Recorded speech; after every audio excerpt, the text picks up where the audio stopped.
Peace and welcome to Izayaa's Kitchen. Izayaa's Kitchen has been around since 2007.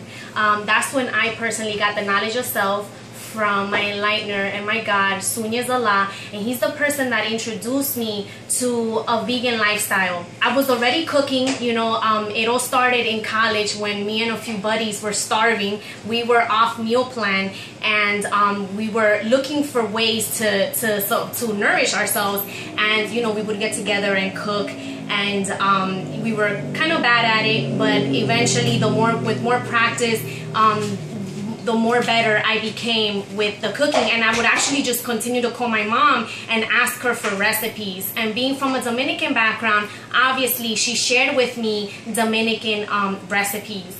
And after becoming vegan, one of my fascinations became in how do I make this vegan? How can I make nourishing ethnic food that is relevant to the original woman's and original man's body, meaning black and brown people's biochemistry, to the ethnic foods that we've been so accustomed to eating, but without two detrimental components, in my opinion, which the research shows, which is meat and dairy.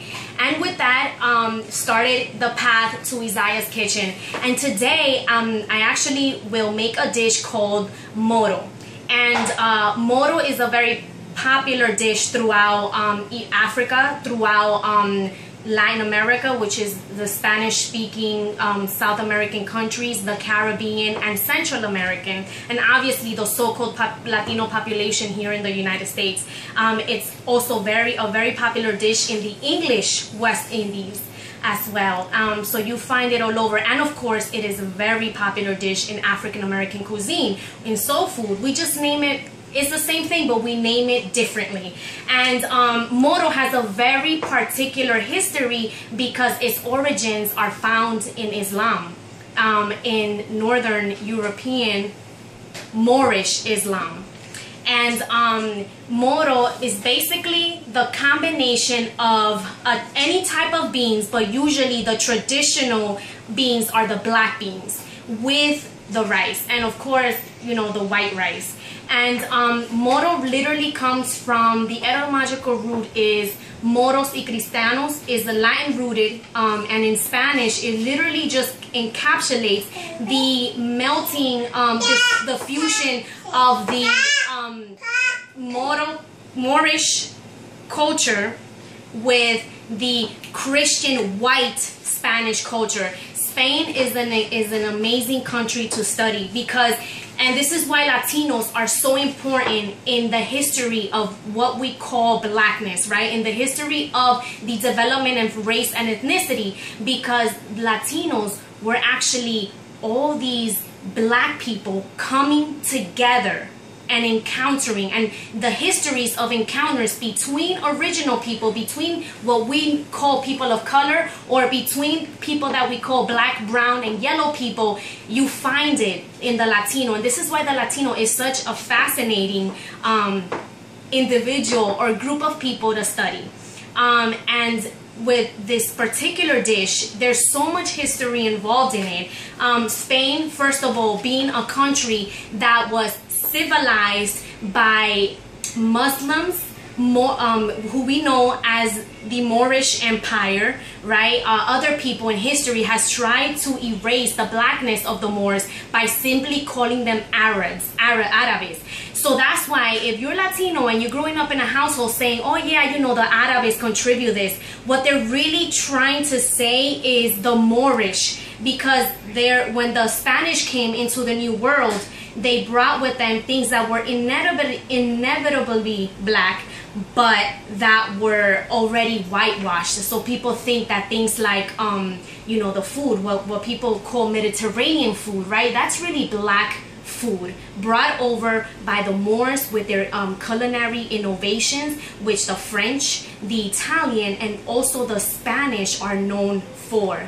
And And so with that, you know, we really have to look at the Latino in a whole new context, because when we talk about Spanish conquest in the New World, when we talk about, you know, the Spanish coming in, we cannot simply talk about the Spanish. We have to talk about the Spanish in conjunction with the Moorish Empire that ruled Spain, entirely Spain, but with the concentration, their capital being in Andalusia. We must talk about that inevitable genetic takeover that occurred. So when we talk about the Spanish, we're really talking about a new breed of people. Black is dominant. If you breed black with white, it becomes black. And the science is there to prove it. You cannot whitewash anything. So if you're trying to whiten the race, and this is the mistake that many Latinos make, we think that by improving the race is basically marrying into a lighter skinned person. That's just not making you, that's not making you whiter. That's just making more yellow babies. So with this, you know, I leave the build at that. And I want to focus on the dish. So it's moros and cristianos. That's where moro comes from. And I'm going to be making the Dominican version of this moro dish. In Cuba, it's called congri. And congri is made with pork in it. In Puerto Rico, it's basically arroz con habichuela. In Honduras, it's called pico de gallo. And most likely maybe in Nicaragua too. Yeah, and then the names are endless. And of course, right, in West Indian is rice and peas. All right, so I'm gonna leave it at that, and I'm gonna start going now over the ingredients that I'm gonna be using for this moro recipe. Okay, so here I have, this is my cutting board, and I've already chopped up. I use green peppers, and the secret to this to most of the way that it was passed down to me from my mother, who is from the Moca region of the Dominican Republic, is the northern region of the Dominican Republic. She taught me that you use the green bell peppers, which are also known as the Italian peppers. So I don't use your regular green bell pepper. I'm actually using the longer peppers. I also have here red onions. I like to use red onions. I use white onions and yellow onions for other dishes, but most of my dishes are made with red onions. And this is the cilantro here. I have it chopped up. And the cilantro, there's two varieties that are mainly used in Dominican cooking. This is the floury kind, if you notice, and there's also then the longer flat kind, and that's used mainly more in soups and things like that. All right, and here I have the garlic. This is a traditional tool that's used. This is una mano y un pilón.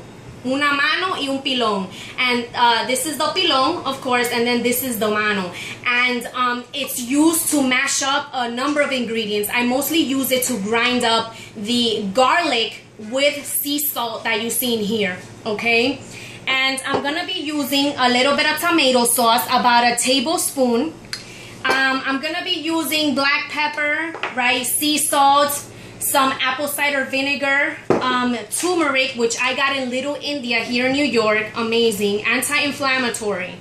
And in here I have my oregano straight from DR, and I'm also going to be using achiote, which is basically annatto seeds. I'm gonna infuse the achiote into coconut oil, which here it is. This is the coconut oil. I use all kinds. I use the virgin and I use the refined. So right now the cheapest one on sale right now was the refined, and that's why you see it here. I personally prefer the virgin though. And some garlic powder, okay? Even though I already have powder, that's another little thing that I like to do. I like to not only have the raw garlic, but I also compensate and add on with the powdered garlic. All right, so the beans that I'm going to be using for this recipe, I said already that the traditional is the black beans, but you can do this with any kind of beans, okay? I make all kinds of moros, right? Get creative with it. So I'm actually using what's called Dominican red beans. Okay, these are the Dominican red beans. And I am using jasmine brown rice, which is in water. I usually leave it in water for about an hour. If usually I do it overnight. It really doesn't matter. It's good to have it under water for a little while, because what it actually does is that it helps the rice open up, and that outer shell makes it easier to digest by the body. Okay, so this is what I have. And I'm gonna start. I'm using, this is another traditional dish that I use, and it's basically it's called an olla, una olla. And this olla, we have in a typical Latino Dominican household, you find these ollas. They are not aluminum, they are stainless steels, and they make the best rice dishes. They make the best stew dishes. And so this is what I usually use, and this is where I'll be making the moro. Alright, so obviously, right, we are in real life, so I have what you called an electric, but also a gas stove, and of course the electric part is not working, so I have to use a lighter, yes people, to turn it on. So I'm gonna go ahead and turn this on with the lighter. Alright. And the first thing that I will do is I'll get the coconut oil. I'm going to use about a tablespoon to 2 tablespoons of the olive oil. Excuse me, of the coconut oil, not the olive oil. I use olive oil for dressings, for salads. I do not use olive oil in cooking. So let me just get the spoon, and I just take it straight from the pot. From the container.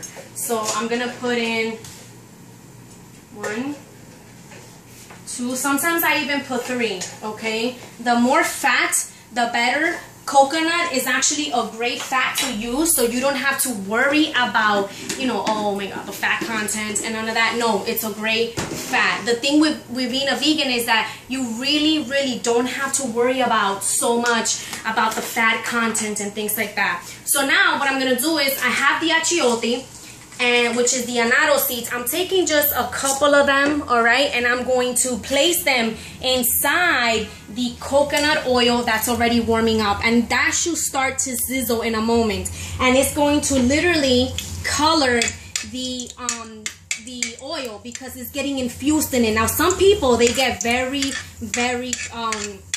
they love this, they live by this oil, so they actually have in their fridges, they have batches of what's called annatto infused oil. So that, and so they cook with this. I like to just make it on the spot, you know. I have made it in the past, you know, where you know, I make it in advance, but for the most part, I like to make it like this. And the thing about the annatto seeds is make sure you take them out within a minute, because it can make your food very bitter, okay? You have to know how to use them. If you keep them in the heat for too long, destruction, okay? Bad tasting food. Now, I'm going to go ahead and I'm going to take my peppers, right, with my hands. You don't need no fancy stuff. And I'm going to just place it in the oil, right, and the onion, okay? I'm going to just place it in there, let it sizzle, okay? And I'm going to take now the garlic, okay, with the spoon. Okay, I'm taking the garlic and also placing it in there. Now I am going to just kind of move everything around. And I'm also going to take the tomato paste and place it inside the dish. And, you know, I leave it sizzling in there for a few seconds, you know, until I notice that the onions are browning up and the peppers also. And then what I do is I'm going to place the beans in there. Obviously, I'm not using all these beans, okay? I'm going to use about a cup. And I kind of just, you know, eyeball it. So I'm just going to go and throw in the beans in there. Okay.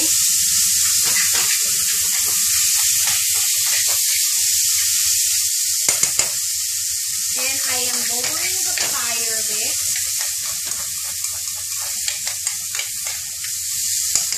And I'm just gonna close it for a few seconds. And I have a measuring spoon here. Okay. I'm using about, it's a cup and a half of rice. And I have about half a cup to a cup of beans in here. So I'm going to use 2 full cups of water. All right.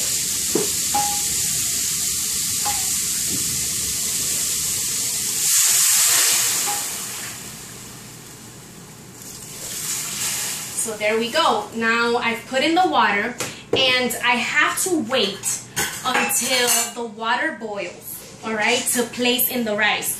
Meanwhile, I am now ready to get rid of the water of the rice. Okay, so it's a very simple technique. All I do is just go in here and drain the water. And I place my hand at the bottom because there's going to be little rices that are, right, going to come out with the rice, with the water, which is fine. But I want to catch at least some of them. Okay, and there we go. So I cleaned the rice. Now I'm just waiting for this water to boil. And once it boils, I close it. And then I just wait. Another thing about my cooking that I like to do is I like to use as many wooden utensils as I can. Obviously, they're more work to maintain them and to clean them, but they're more beneficial. As you notice, right, I'm using stainless steel. I also have a cast iron skillet here, which I use for my stir fries. You can actually even use these inside the oven. Okay, they're for baking. They're multi-purpose and they last many years if you take care of them well enough. And of course, right, I use the traditional, so I try to use as many traditional tools as I can, because I feel like food, in particular ethnic food, there's a way. This is also a part of what Izayaa's Kitchen Essence is about. It's about seeing what has traditionally existed in my culture that I have tested. And I see this functioning as it being right and exact, right? And then once I've proven that to myself, then I'm like, this is definitely going to be applied into my way of life. And so this is why you see things like the wooden pilon, right, these ollas, because in the chemistry of food, in the cooking of food, they are the most optimal for not only great tasting food, but healthy food that you can you know, digest and you can eat. And of course, right, the secret to food is in the flavoring. And so the flavoring of the food is amazing with the utensils that I use. And of course, right, our grandmothers, our mothers have been using these same exact utensils for thousands of years. And right, we originate in rural, our origins are rural, are very connected to the earth. So these, I try to keep that and retain as much as possible these organic items. All right, so the water is boiling. Now I'm going to go ahead and put in the rice. Okay, so I just, with using, right, I cup my hands and I insert it in here. Okay, so the rice is inside, and what I do meanwhile is I add the other spices. Okay, so I'm adding the Dominican oregano, okay, about 2 pinches of that. I add the pepper. I'm also adding the garlic powder, and I am adding the turmeric. And one thing that I'll tell you, I use turmeric because if you read through the Goya ingredients, and adobo ingredients that Goya sells, now I'm just, you know, I'm just shaking everything. But if you notice, right, turmeric is one of the ingredients that is listed on the adobo that Goya makes. So you know what? I'm like, let me look through all the ingredients, and it's basically all the ingredients that I just threw in here is the same exact ingredients that make an adobo. So I'm basically just putting adobo. All right, and now to finish this off, I'm gonna put some acid in here. So I'm putting in the apple cider vinegar. I'm going to put in some salt, okay, and I kind of measure it. And to finish this off, the cilantro, okay. And then what I do is I move everything, okay. Just move everything. All right. I put the cap back on, the lid. I turn down the fire, right, into about a low, okay, and I let it simmer for about 30 to 40 minutes. All right, so there you have it. This is the moro de habichuela recipe. And thank you so much for joining me today. There will be more recipes to come. I just wanted to start it off with really what sets the tone for Dominican cooking, Caribbean cooking in general. You need to have your rice and beans, all right? And hey, who knew? The origins are in Spain, a black nation. Peace, and thank you for joining me.